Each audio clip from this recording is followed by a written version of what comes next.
It was one of our early stops when we began our State of the Union travels, and we stopped back this week, including a visit with the Democratic governor, Jennifer Granholm.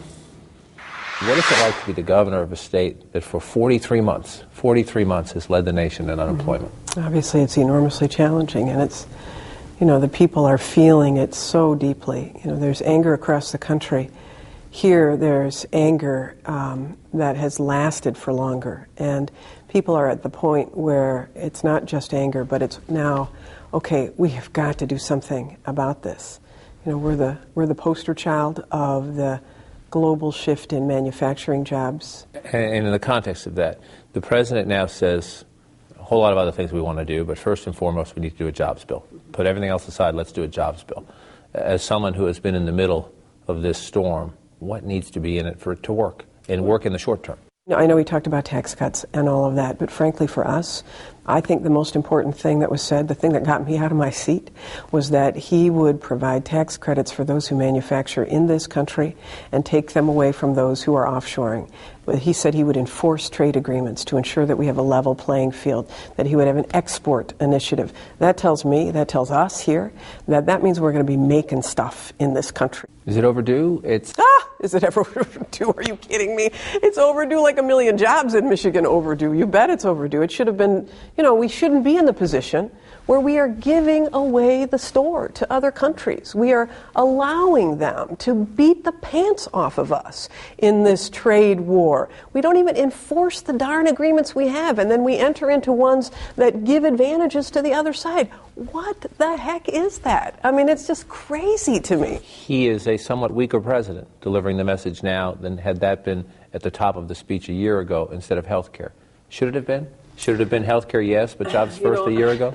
John, I've learned in this job that, things happen, things transform so much over the course of a year that it's so easy to be, Monday morning quarterbacking. I do know that I'm grateful he's taken it on now. Health care is a jobs issue, but obviously focusing more directly on the word jobs and on specifically creating the environment for jobs is something that is very welcome. The President of the United States is now learning after a year in office that campaigning is one thing, governing is another, and when you're president or governor for a while, when you're in charge, you start to get the blame.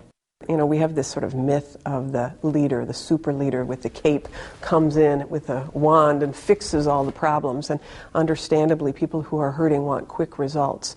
And so you're up against that level of expectation and frustration. But you have to understand that it comes with the territory.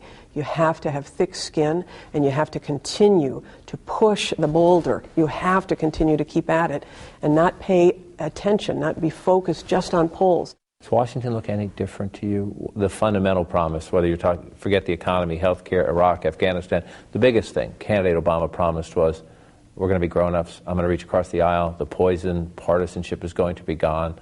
A year in, does Washington look any different than it did under a President Clinton or a President Bush?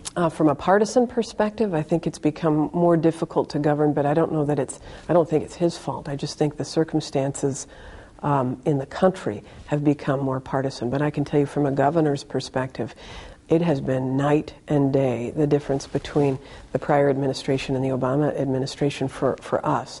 And the fact that we were able to get the largest number of advanced battery grants because we have an administration who cares about investment in advanced technology for electric vehicles. That means jobs for us. Totally different ballgame. We were able to get investment in Michigan for tearing down blighted homes, for example, in some of these, in our urban centers where people have moved out. We would never have gotten that under a Bush administration. Virtually all of his policies track with what we're trying to do here. So it is night and day from my perspective sitting in this chair, and I'm very grateful for that difference. You're finishing up your term, but would you want to be a Democrat on the ballot this year? No. Personally, no. I'm glad I'm not on the ballot at all. I wouldn't want to be an incumbent on the ballot. Again, I know that Democrats are taking more of the heat on this, but honestly, I think it's incumbents that are really the endangered species, or at least about to become more endangered. Anybody who's in office will suffer the wrath of the voter because they want it fixed.